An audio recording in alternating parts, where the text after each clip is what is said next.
Okay, welcome everyone to the Creator Economy event. We're so excited for our speakers today. My name's Ant, not Billy.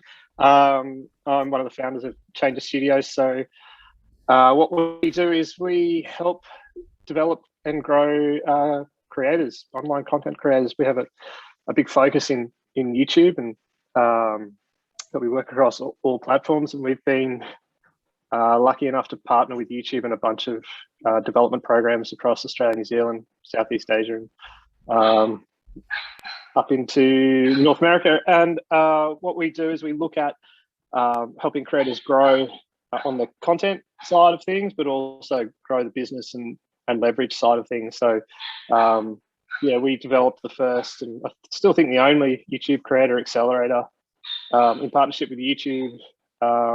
We've run TikTok's education program this year as well in Australia. And then the other side of what we do is we have a thing called Anti-Mouse Ventures, which co-develops new business ventures with creator talent. My name is Byron Dempsey. I'm the host of the Driven Young podcast, which is the #1 educational podcast for young people in Australia. In terms of content creating, I've really built my following on TikTok. I've got 2 TikTok accounts, both educational accounts, about to hit 400,000 followers on my main one and 300,000 on my other one.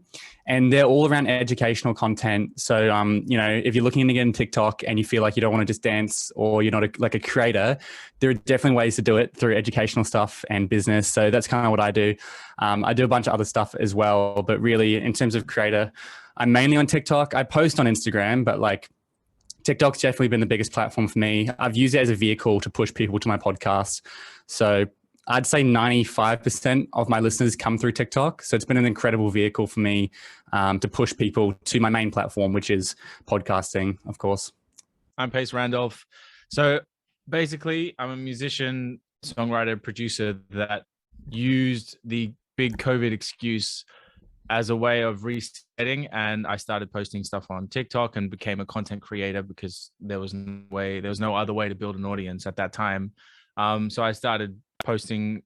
I wrote a song and posted it every single day on TikTok, and then that kind of snowballed. Realized I was getting some traction and sort of doubled down on really learning how to optimize and use short form video content to grow your personal brand, be that, you know, music, also other stuff. I have a podcast. I run a content creation agency with a friend of mine that does more general sort of short form video content creation for businesses and stuff like that. And yeah, it's everything that I do is based around like authentic short form engaging content. And yeah, and obviously music is my main passion and my main focus, but I've kind of used the skills that I've learned in order to build that brand and applying them to other things. Perfect. Yeah, we have such a talent house with us today. So we'll kick off with the first question. We'd like to get the audience familiar with the creator economy space. So for Ant, I would love to ask you if you could give in your own words, what is the creator economy and how does it work?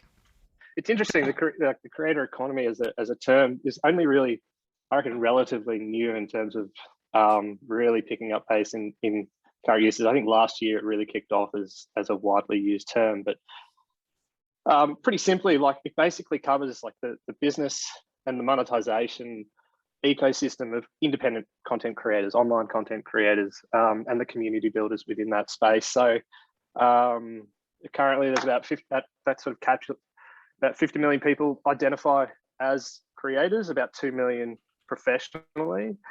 So this includes, you know, like YouTubers, TikTokers, pick your platform. Like creators somehow has been co-opted by the video space, which is fantastic because probably video is the most engaging, plus also my interest area.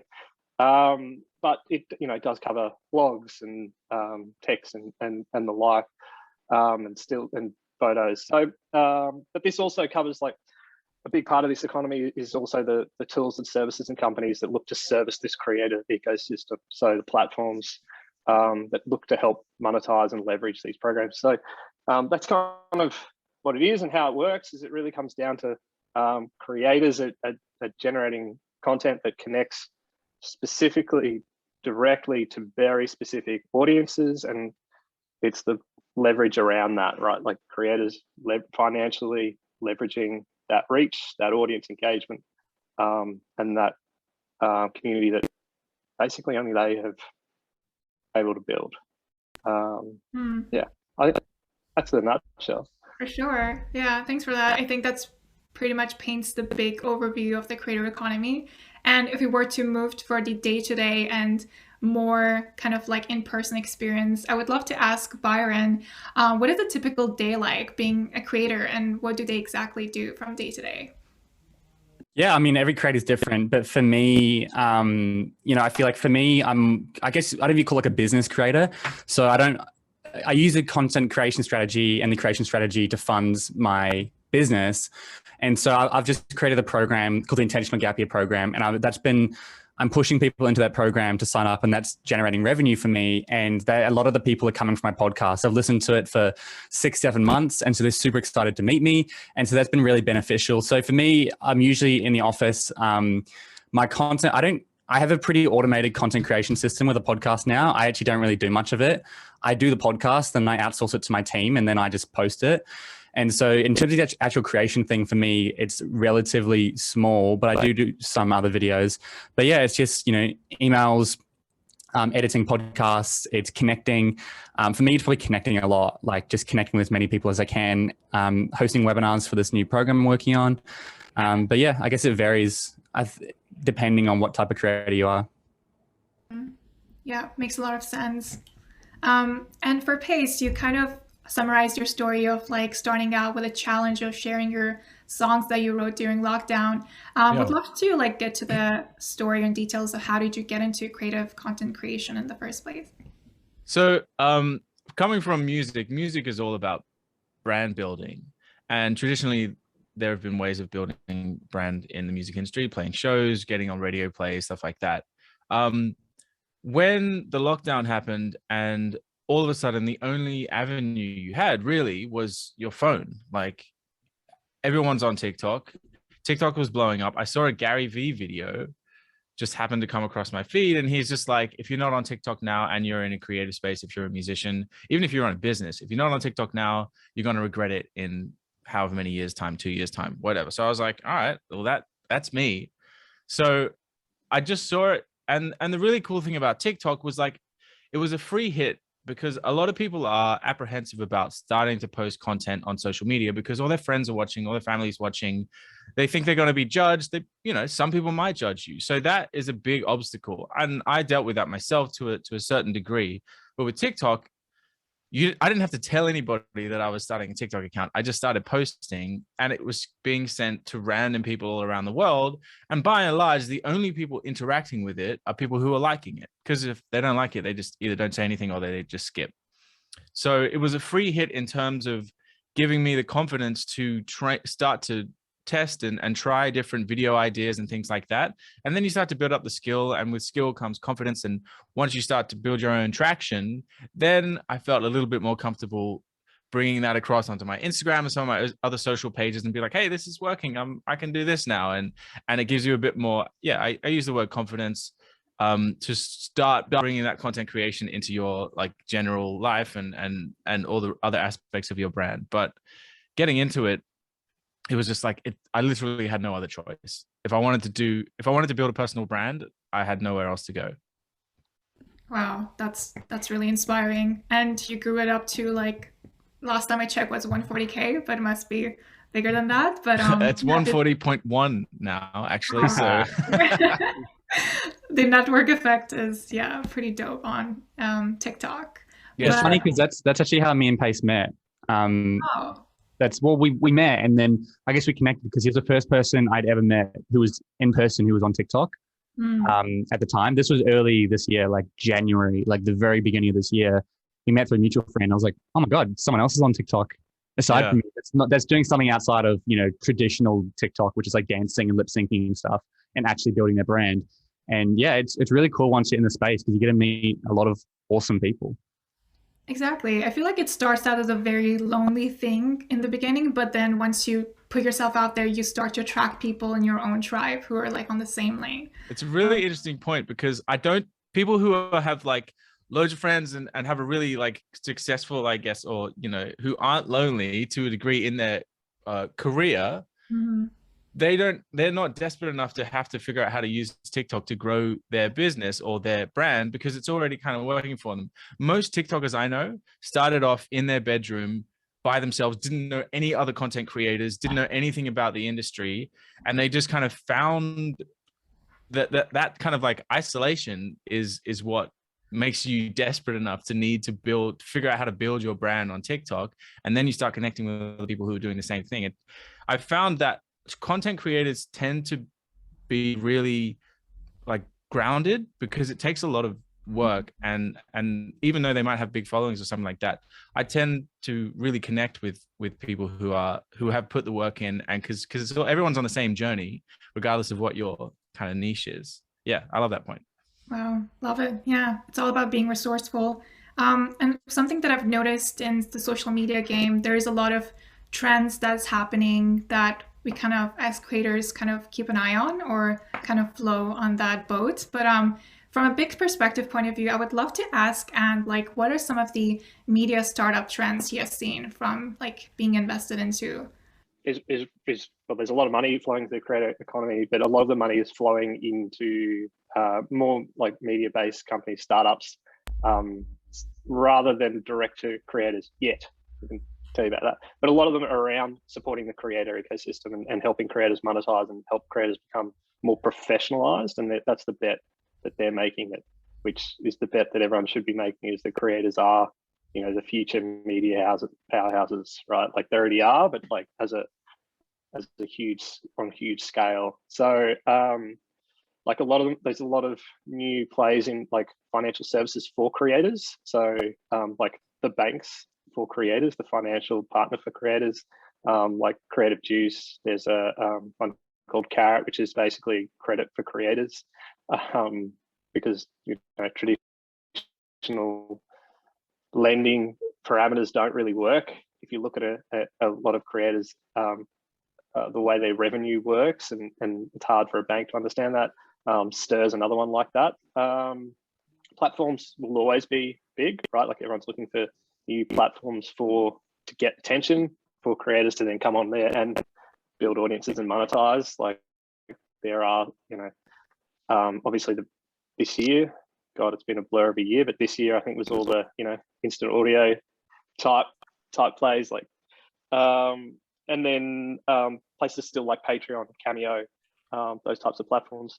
There's a heap of buzz around the blockchain sort of Web 3.0 space now for creators. Obviously NFTs and tokens like Rally, OpenSeas, and Super Rare. And then you know, the more interesting stuff is where that's not more interesting, but then there's things like creator first type plays, where like Nas Academy, Nas Daily is a creator. He raised, I think, 11 million seed round this year for his education platform. So like a creator-led, creator first platform to help people learn how to be creators. Creator Plus, which is all about online content creators making feature length content, which is both a platform and studio play. So yeah, but that's where the big money is at the moment, is around those things that are to reach the creator ecosystem on scale and support them to grow. The big plays there. Wow, yeah, that's a great summary, and really interesting trends when you look at it, especially coming from a startup community and the whole Web 3.0 kind of taking place with trends. I would love to shift gears and go back to pick up what Bryce and Pace were talking about, which was their journey of getting started and all of that. I would love to ask Byron and Pace, how do people, I guess it started out as being resourceful, but how do you get into content creation if you have like zero experience? What's your mindset behind that? Just start. That's it. Just start. No one knows what they're doing. Like when I started the podcast, like sure, I did some research on TikTok. I tried to find other podcasting accounts. There were like 2, maybe 3 max. They're quite popular now, but I really got in quite early. Just start, my entire strategy has changed. My original videos were I used to get like 3 or 4 clips from a podcast. I can get 60 TikToks from one episode now. I think my max was I think I got 80 videos, 80 individual TikToks from one podcast episode, and now they're cut, they're faster, my titling's better, my music's better, everything's better. Just start. I think there's a quote from Martin Scorsese, and he's like, if your first draft doesn't make you feel physically sick, then you've done something wrong. If you're looking back at your original content a year later and it doesn't make you feel physically sick, then you've done something wrong. So understand, perfectionism will kill content creation. If you're a perfectionist, you've got to cut that out. And Pace and I had a great chat on my podcast, and he spoke about perfectionism. Earlier on, he mentioned that he was doing a song a day. He basically started that to break that perfectionism of trying to write the perfect song. And so, you really have to let go of perfectionism when it comes to content creation. Otherwise, it'll crush you. So I think just start and understand, as Anne said, the creator economy is only going to get bigger. There's another TikTok I saw of Kevin O'Leary. He's the Shark Tank. And he was like, if you asked me 5 years ago who I want to employ, I would have said number 1, engineer, number 2, engineer, number 3, engineer. Now he's saying, I want videographers, I want creators, I want people, artists, I want these types of people because that's how I can get myself out there. So the creator economy is becoming bigger and bigger every year. And I think it's only going to get bigger. Brands, I feel like they're only now just starting to realize how powerful it can be. We're seeing massive brand accounts on TikTok, what's that one, Dale, the Duolingo or something? They're crushing it. DoorDash. Yeah, DoorDash. There's brands that are absolutely crushing it on there, and they're not paying. They're just doing organic videos. So I would say just start. Just start. Don't worry about judgment. That's the big thing. One of the things on that, just start. And the brilliant thing about these organic reach platforms like TikTok, Instagram Reels, YouTube Shorts, whatever, is that if your video flops, and your videos will flop. I posted 200 videos before I had a viral video, which was maybe 20,000 or something like that. 200 videos, which objectively flopped. If they flop, that's incredible because no one sees them. No one sees you failing. People only see it when you succeed. So don't be afraid to just try stuff, make crap videos. If 100 people see them, and 100 people in some back corner in the US think, oh, this person made a dumb video, who cares? It means nothing to you. So flop as often as you can and just try to analyze and steal ideas from everyone who's crushing it. Like Byron said, he checked out the other people doing podcasts. Whoever's in your niche, steal their ideas, incorporate them into yours, try everything, and don't be afraid to flop because no one sees it anyway. People only see your successes. And to go onto TikTok, I know, we're kind of TikTok, but it doesn't matter what creator you are, especially TikTok. If you look at my account right now, I post usually 3 times a day because I have that ability. Most of my videos flop, and I have almost 400,000 followers. So TikTok, the followers don't mean anything. I could start a fresh account and I reckon I get the same amount of views. But most of my videos flop. But because I post so regularly, eventually some hit.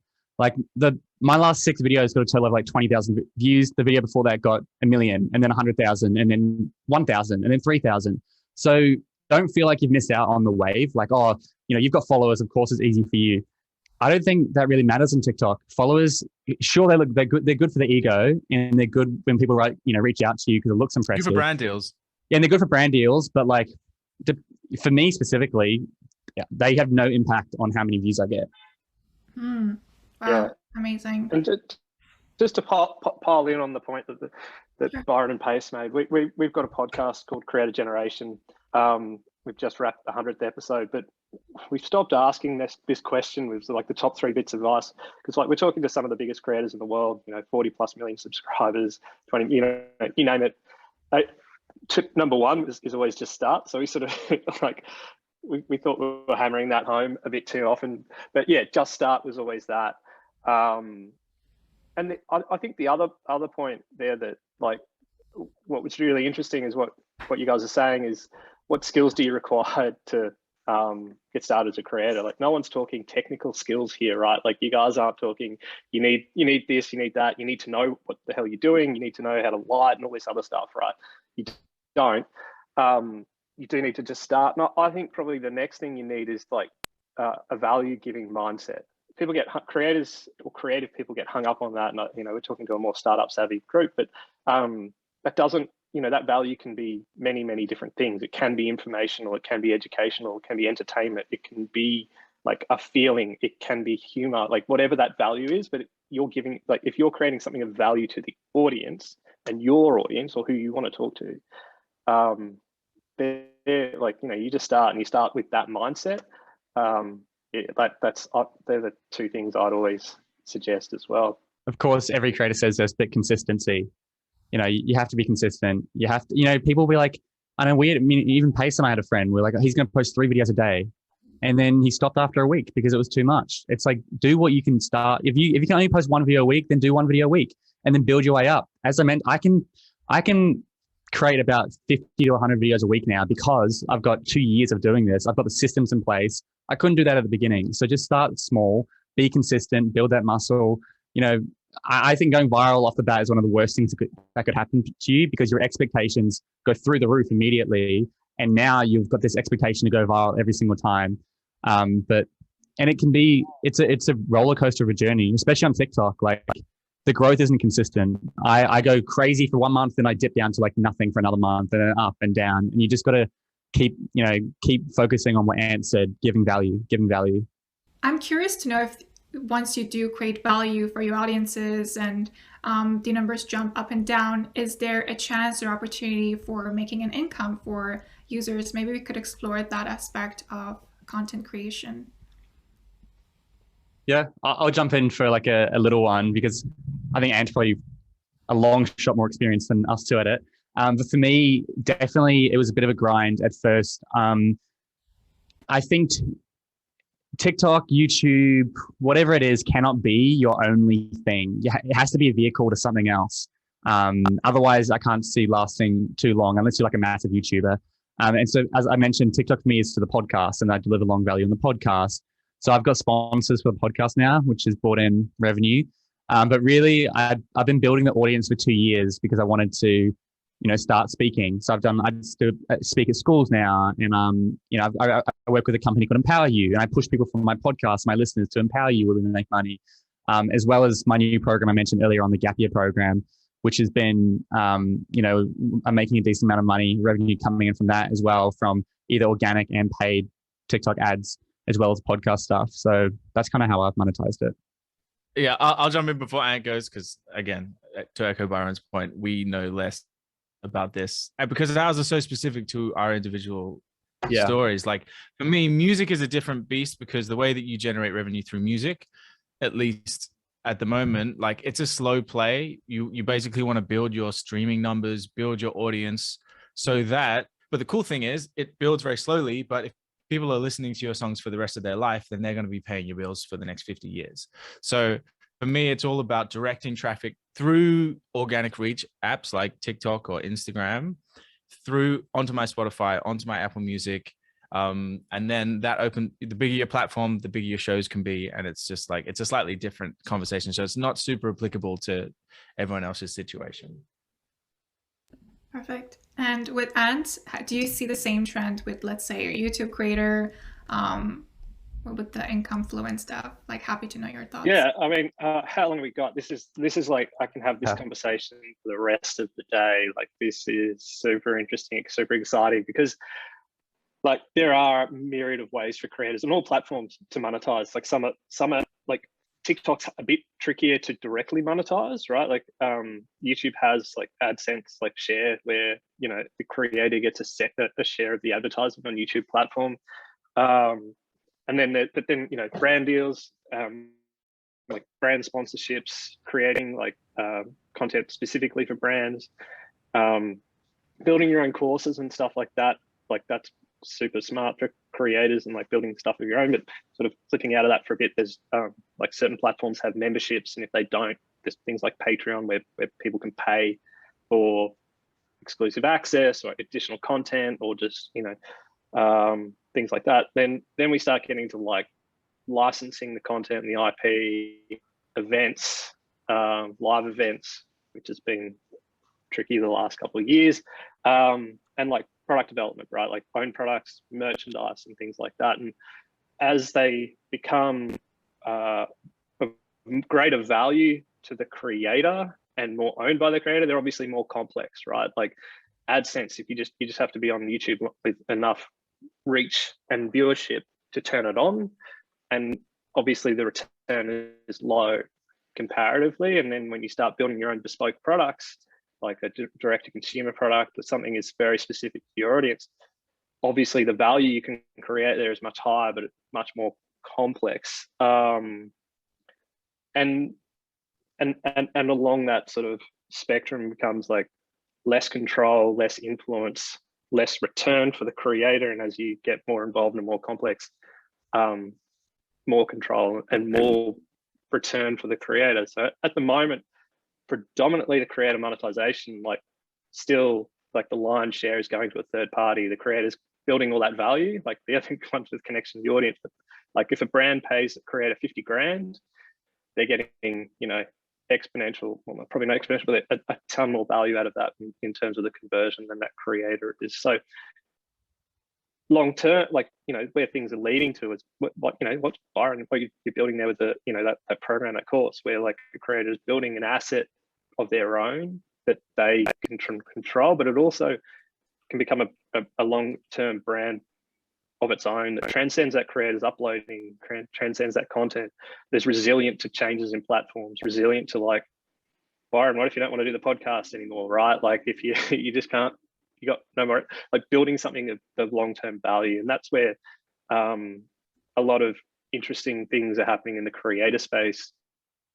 Both like at the moment, it's like that really big pinnacle, and I'll try and not bang on for too long, but it's like the pinnacle, you know, like the Mr. Beast. And if you don't know who Mr. Beast is, like one of the biggest YouTube creators in the world, but he's got things like Beast Burger, and it's like a burger chain, you know, like there's Nelk Boys who do $70 million a year in revenue, a bunch of YouTubers in their merch line alone, but the merch is a separate brand that can live and breathe on its own. Those boys have actually just launched I think it's called Hot Dad Seltzer, so like a hard seltzer. So that's at the pinnacle of these mega creators, but over time it's going to start becoming like more attainable for creators who have, like, you know, everyone knows 1,000 True Fans type, or maybe you don't, but you know, 1,000 True Fans, like that's actually becoming real and plausible with like the access, the reach, the influence that creators can get, where you can actually connect to 1,000 true fans who will transact with you ongoing and connect with you. And then that's real, that's becoming real. And that goes back to like a lot of platforms that we talk about getting big investment are trying to figure out how to enable that. People like myself is trying to figure out how do we help support creators both through education and partnership to like realize these things and add resources and teams and expertise to actually co-develop these opportunities. So yeah, sorry, like I said, I could talk about this all day. No, that was really interesting. But with the value creation and the opportunity to monetize your platform, I think it all comes down to personal branding. And one of the things that I wanted to ask you guys is, how do you find your niche or target audience in a market or in a place, let's say TikTok, Instagram, or whatever, where it can get a bit crowded, where everyone's like starting their own thing, which is great, but sometimes you feel like, oh, like everyone's doing it, then why should I?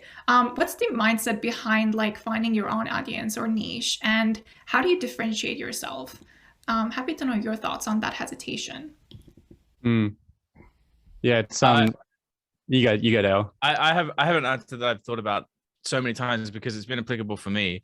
I found my niche through trial and error and finding out what resonated on apps like TikTok or Instagram. Like, obviously, you know, I have multiple interests. For me, be it music, like, you know, there's multiple genres you can go down and things like that. And I didn't have a really strong niche when I started posting content. But after 200, 300 videos that you've posted, you start to see who's attracted to you, you know, what type of fan is attracted to your brand, who likes to interact with you, what videos are really connecting with. You see in the comments section, which part of which videos people are referring to and you know, creating sort of a story around. That for me was the hugest or the biggest influence in me actually really like cutting out a groove in terms of my niche. And that's just trial and error and just like trying things. I've done stupid videos that I'm not proud of, and I've privated and stuff like that, or things that I've trying to be like make funny videos and stuff like that, or dancing videos. That wasn't in my niche. But I had to try to see what it felt like to put that content out, see what the reaction was like. If you'd asked me a year and a half ago what my niche was, I would have no idea. But now I know exactly who my audience is and how to approach them. So trial and error. I think niching it's so important, especially if we people here are interested in becoming a creator. Niching is one of the most important things, in my opinion. Especially when starting a new account, because I've heard stuff like on TikTok, whatever your account is, Instagram, YouTube, they should be able to jump onto your home channel page, whatever, and in like 5 seconds be able to tell who you are and what you do. And so you jump on, Pace, you can see he's a musician, he's got his bio and stuff. You jump on mine, you can kind of see, you should be able to scroll through my videos and be able to tell what I do relatively quickly. And so niching is good because it gives you direction. I think a good way to find your niche is to figure out a problem you want to solve. What is the problem that you want to solve? And so for me, I think we're not learning the right skills in school. I think we should be learning more practical life skills in school, and such as money and finance, communication skills, emotional intelligence. And so I created a podcast to help solve that problem. And everything I do is around that. And, when people recognize me, they know who I am. It's like, oh, that's a guy who hates uni. That's what they say. Because not that I do hate uni, but I put out a lot of content, talking about how I think we should take a breather before we jump into such a big commitment. And so, I think having a niche is really good. It gives you guidance, and what's a problem you want to solve, and just put it out there and trial and error. No one really knows a niche off the bat. Mine has developed a bit. And that's why I started my second account I mentioned. That's a whole different podcast on a different niche. That's around consent and sexual assault education. So that's like a niche within a niche.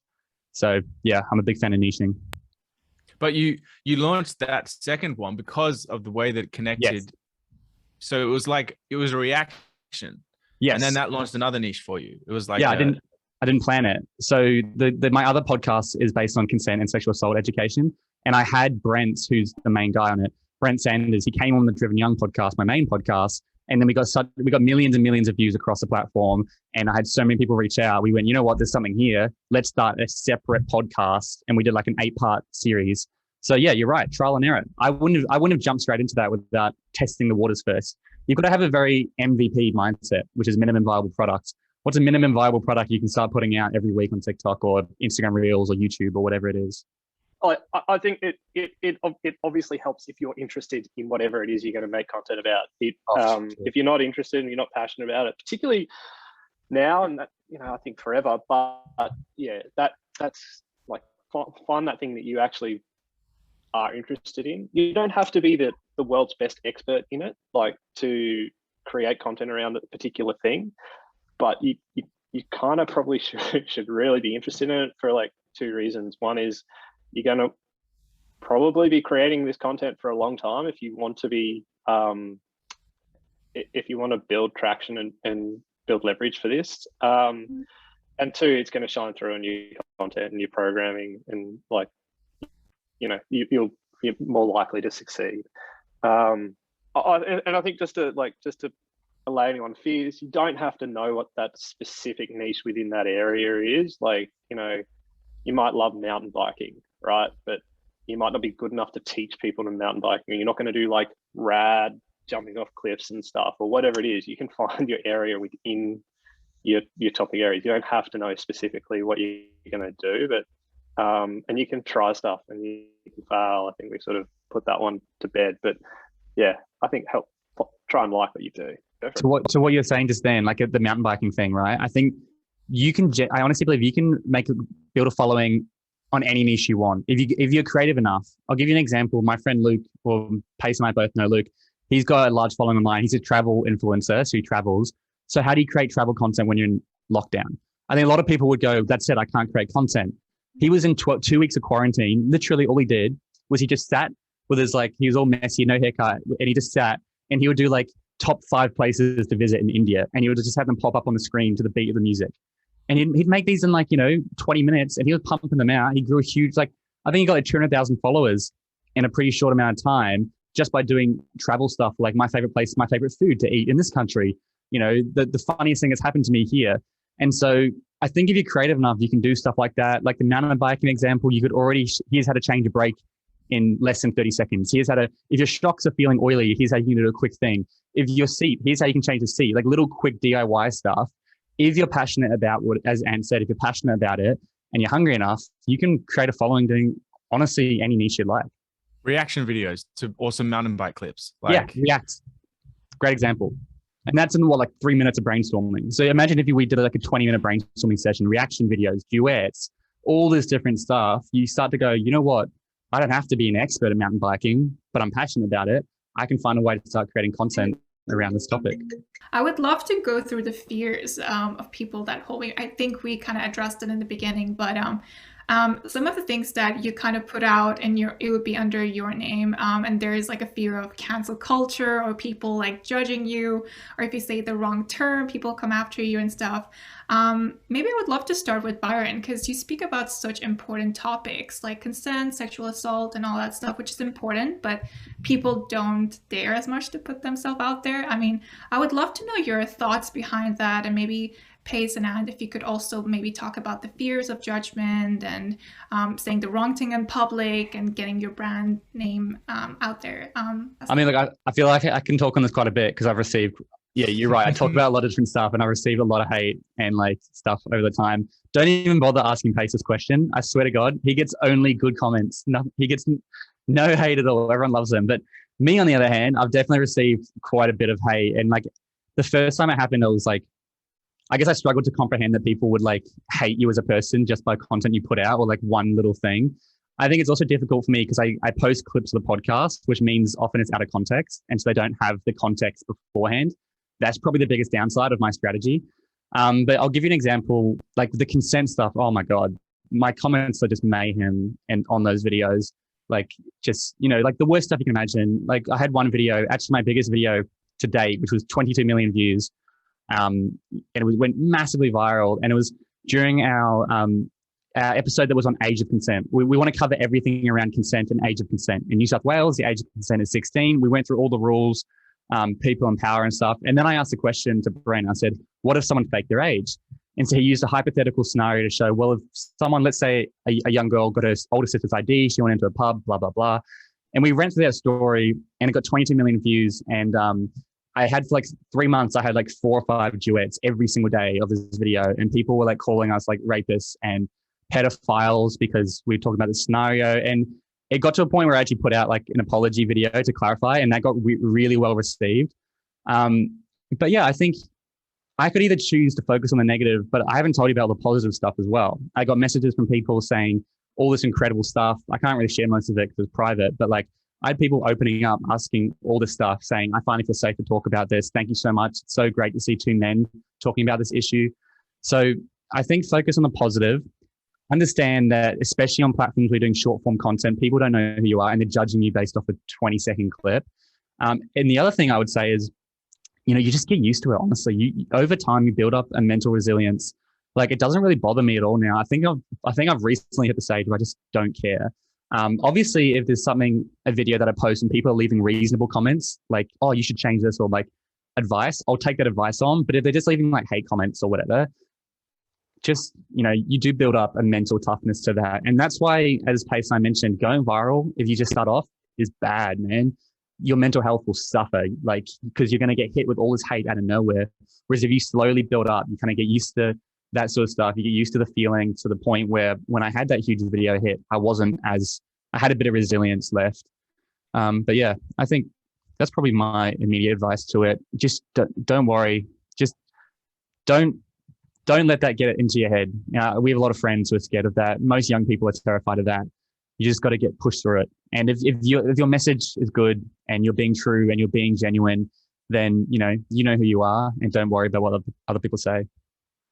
Well, I had a friend of mine, or a friend of ours, a couple of weeks ago. She had some pretty nasty comments on one of her videos that was performing really well. I think about around 1 million views. And so it's getting some exposure. She's getting exposure. And then if you go to the comment section, there's some nasty conversations that are happening.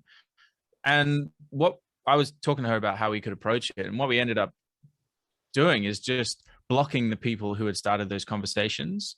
And what that does is that removes all of their content from all of your videos. It stops them from being able to interact with any of your videos in the future. It basically just completely removes them from your content sphere. And I think that can be really valuable if people are being hurt in your comment section, people are being insulted. I think it can be important to maintain a community around your videos and your content that is positive and healthy.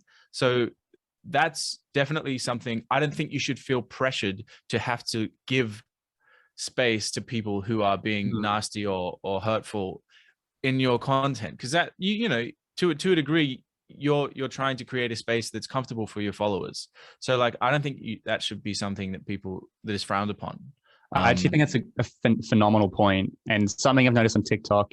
And again, I'm sorry if I keep talking about TikTok, but I think it's the best platform for creators starting out now. Is if you, because I had a rule, I was like, I'm not going to delete any comments when I start, because I was like, that's not genuine. But you've got to look after your mental health, and also people lack critical thinking. People on TikTok are sheep, which means if they see a video, they often don't have the skills to make up their mind until they see the comments. So they open up the comments and then they go, oh, everyone hates this person? Yeah, actually, they're not that cool either. But if the comments are positive, they'll be like, oh, great, this is really cool. So I notice if I can maintain positive comments on a video that's taking off, all the rest of the comments are positive as well. So don't be afraid to cut them out early. Like if I've got a video, I can usually tell when a video is about to take off, and I'll be like, all right, do I have any negative comments? Just delete it. Get rid of it, even because that comment will get the most likes. It'll be pushed to the top and it will influence all the other comments and it'll affect you. I've suffered a lot from that with like when I talk about my opinion on the ATAR, one comment got pushed to the top and everyone was like ripping into that. And I posted like the same video two months later. I repost videos, by the way. I just repost them. That's it. I think you should as well. It's a great opportunity. I reposted the exact same video and this time the comments were nicer and everyone was leaving nice comments. So yeah, that's a little interesting point, but I think it's really important. Yeah, this is another topic we could probably spend many hours on, and it is huge.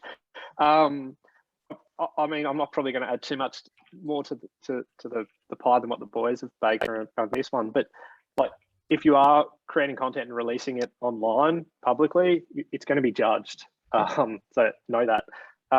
It then comes down to like, what do you want to achieve, right? Like with this content, like if you're making it for some, like, if success for you is just the creation of the content, then that's where you should be like putting your metrics and your measurement down. Like I created X content and delivered that. Everything else is out of your control, whether it gets watched or commented or liked. That's totally out of your control. So you can't control those variables. If you're looking to try and build something strategically, then that's when you've got to start putting the audience overlay onto that and be like, hey, what does the audience want to get out of this? You'll be judged, but like there's no place for hate, and so you don't have to tolerate it. You don't have to have that it's your empire, which is the beautiful thing, right? Like these channels, these platforms, they're your, like when you're there, they're your space. Like everything that Byron said, and Pace, what you were talking about. I think interestingly, you mentioned like cancel culture. And I don't know if you can take this to the bank or not, but there is like this theory that like this new generation of content creators might not be able to be cancelled because they're like their fandom, their audiences are built based, and this particularly goes to probably just for personality-based creators. And I'll bring some examples up in a second, but because their fandom and their influence has been built on them being who they are, being authentic, there's that, the buzzword, that's why these people, their fans connect to them. And that's why, some people who aren't in that circle will look at that and maybe look down on them. That's why like Logan Paul is still doing what Logan Paul does, even though he's done some and said some horrific things. Keemstar, like even David Dobrik, like the most lovable, happy sort of PC guy, like he's been attached to some pretty not very good things. If not, like if you were in a mainstream celebrity, you would definitely be cancelled. Yet they still haven't been cancelled because their fans are so connected to them because of who they are. It's authentic to them to be that dick, that they stick around. So I mean, I'm not condoning that, Like, I don't think anyone should be a dick.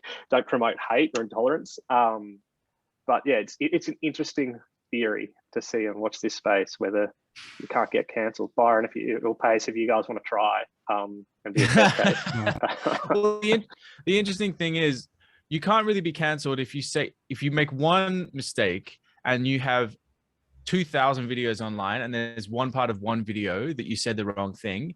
If someone's a fan of yours, they're going to judge you on the whole of what they've consumed from you, not on that little soundbite. Whereas if they're not a fan of yours and you're in the public eye, like you're a politician or you're a movie star or something like that, and you're just being presented as this public figure, no one has the story, no one is attached to you for any particular reason. So I feel like, yeah, it's a really good point. I don't know if you can be canceled if you're, because, you know, if someone listens to 3-hour episodes of the Joe Rogan podcast, 3 of them a week, for 2 years, and he says one thing they don't agree with, they're going to go, well, yeah, but the rest of the stuff he said I quite like. So, you know, we'll move on. I also think that's like a toxic thing we've got with people nowadays. You say one thing and they hate the person. It's like, you're never going to agree with everyone's opinions. And like, you'll never agree with one person on everything they believe in. I think it's an unrealistic expectation to put on creators. And, you know, as Dale Pace said, sorry, his real name's Dale. As Pace said, I put out heaps of clips that didn't get well received. And so people forget instantly. That consent video that went mega viral, like, I can't even, like, I've never experienced that many duets and then the duets would go viral. So it probably had like 30, 40 million views worth of impact and reach. And I was like, man, I'm never going to recover from this. And then bang, no one really cares. I put out the apology video, which got like 100% well received. And then bang, no one could argue it because I had that video. And because the comments were good on that video, all the rest of the comments were good. And so I think people just forget. So if you're worried about saying something wrong, they'll forget and you'll be fine a week or two later. And so unless you're like an absolute dick and say something terrible, but I doubt anyone here would. Yeah, that's so true. Like within this fast-paced environment, social media, it's really hard to just like stay focused on one thing. But thanks for sharing, everyone.